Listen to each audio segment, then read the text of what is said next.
Section 10 Hindu ম্যাৰেজ এক্টত এটা কথা আছে সেইটো হৈছে জুডিচিয়েল সেপাৰেশন অৰ্থাৎ ইয়াত কোৰ্টে হাজবেণ্ড আৰু ওয়াইফক যেতিয়া ডিভোৰ্স বিচাৰে তাৰ আগৰ ষ্টেপত ডিভোৰ্সৰ আগতে জুডিচিয়েল সেপাৰেশন দিয়ে অৰ্থাৎ এক বছৰৰ কাৰণে জুডিচিয়েলি অৰ্ডাৰ এটা দিলে যে বেলেগ বেলেগকৈ থাকক আপোনালোকে আৰু যদি আপোনালোকে ভাবে যে আমি থাকিব নোৱাৰিম বেলেগ বেলেগকৈ থাকিলে এই এক বছৰৰ ভিতৰত যদি ৰিয়েলাইজ কৰে হাজবেণ্ড বা ওয়াইফ দুইজনে যদি ৰিয়েলাইজ কৰে যে আমি থাকিব নোৱাৰিম তেতিয়াহ'লে পুনৰ তেওঁলোকৰ সেই ডিভোৰ্স পেটিশ্যনখন কেনচেল কৰি দিয়া হয় আৰু একেলগে থাকিব দিয়া হয় অৰ্থাৎ বিয়াখন চলি অৰ্থাৎ তেওঁলোকৰ ফেমিলিটো চলি থাকে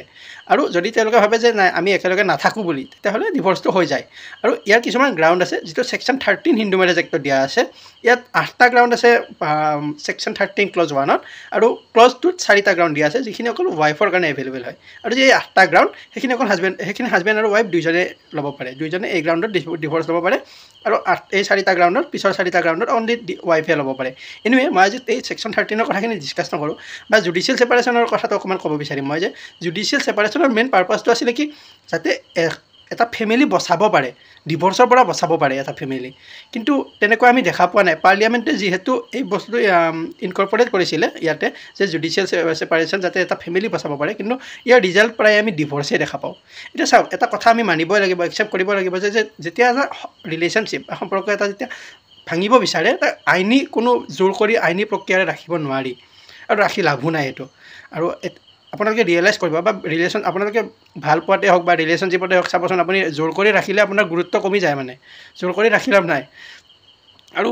তেনেকুৱা ধৰণৰ কথা মানে প্ৰেমত বাৰু বহুত কিবা কিবি হৈ যায় সেইবোৰ আপোনালোকে নিশ্চয় জানে আৰু কেতিয়াও মানে চেঞ্জ হ'ব ট্ৰাই কৰিব নালাগে আপুনি এনেকৈ ভাবিলে যে মই চেঞ্জ হৈ যাওঁ অকণমান এই এক বছৰত যিহেতু মই চেঞ্জ হ'ব হৈ যাম জুডিচিয়েল সেপাৰেশনৰ এক বছৰত হওক মই চেঞ্জ হৈ যাম বেলেগৰ কাৰণে নিজক কেতিয়াও চেঞ্জ হ'ব নালাগে যদি চেঞ্জ হয় ন তেতিয়া আপুনি এটা টাইমত ৰিয়েলাইজ কৰিব যেতিয়া সেই মানুহজনী বা সেই ল'ৰাজন সেই ছোৱালীজনী আপোনাৰ লাইফৰ পৰা গুচি যাব তেতিয়া সেই টাইমখিনিত আপোনাৰ মনত পৰিব তাইৰ কথা হয়তো বা সেই ল'ৰাজনৰ কথা হয়তো মনত পৰিব ৰিয়েলাইজ কৰিব আপুনি চ' বেলেগৰ কাৰণে নিজক কেতিয়াও চেঞ্জ কৰিব নালাগে এনেও আজিকালি যিহেতু মানে মই কিছুমান ৱৰ্ডক একচুৱেলি স্লেং টাইপ ভাবোঁ অলপমান স্লেং ভাবোঁ কিছুমান তথাপি মই নকওঁ বাৰু কিন্তু ৰিলেশ্যনশ্বিপ লয় যিয়ে নকওঁ বা বিয়া হওক বা তেনেকুৱা ধৰণৰ মেৰেজ বুলি যিটো কওঁ আমি এই ৰিলেশ্যনশ্বিপবিলাক লয় যিয়ে নকওঁ লৰ এটা দৃষ্টিকোণ বেলেগ আছে আৰু কিন্তু আমাৰ ছ'চাইটিত যিহেতু আমাৰ ইণ্ডিয়ান ছ'চাইটি বা অসমীয়া ছ'চাইটিত বেলেগ আছে ইয়াত ৰাইট টু প্ৰাইভেচি যদি আমি চব টাইমত চাব যাওঁ তেতিয়াহ'লে ডেফিনেটলি ৰিলেশ্যনশ্বিপ এটা এক্সিষ্ট নকৰে বেছি দিন নচলে এইটো আমি জানিবই লাগিব চ' এনিৱে যিয়ে যাব বিচাৰে সি এনেও যাবই আপুনি কিবা ভাল কওক বা বেয়া কওক বেয়াই লাগিব চ' তেখেতক যাব দিব লাগে মোৰ মতে মই ভাবোঁ যে চ' জুডিচিয়েল সেপাৰেশনৰ যি পাৰপাছ এইটো অবভিয়াছলি ছাকচেছফুল বহুত টাইমত নহয় কেতিয়াবা হৈ যায় ডেফিনেটলি হৈ যোৱাটো কেতিয়াবা দুই এটা কেছ দেখা পোৱা যায় কিন্তু বেছিভাগ সময়তে ছাকচেছফুল নহয় পাৰ্লিয়ামেণ্টৰ যি মেইন উদ্দেশ্য আছিল যে এটা ফেমিলি যাতে বচাই ল'ব পাৰোঁ ডিভোৰ্সৰ পৰা এই বছৰটো ছাকচেছফুল নহয় চ' এনিৱে আপোনালোকে নিশ্চয় বুজি পাইছে আৰু এইটোৱে মোৰ কথা কোনো সম্পৰ্ক এটা কেতিয়াও আইনী প্ৰক্ৰিয়াৰে বা জোৰ কৰি ৰাখিব নোৱাৰি